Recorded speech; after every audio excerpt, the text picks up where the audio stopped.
नमस्कार, मी अपर्णा शंकर घोटे. माझं वय 77 आहे.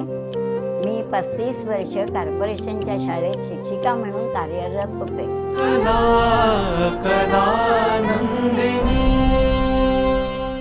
मिस्टरांच्या निधनानंतर एकटेपणामुळे माझा आत्मविश्वास कमी झाला होता.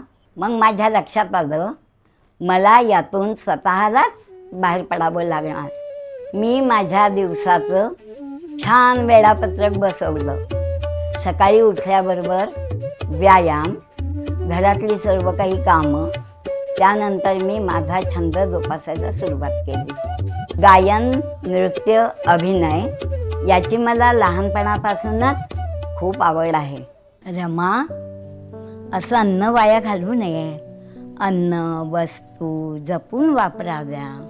त्याचबरोबर गीतेचं वाचन, लेखन, परीक्षा, वाती करणं, भरतकाम करणं हा माझा दिनक्रम असतो. नातेवाईक, मित्रमैत्रिणी खूप असतात. त्यांच्याकडून वेळ देण्याची अपेक्षा करण्यापेक्षा आपणच आपली मैत्रीण व्हावं आणि आनंदात जगावं.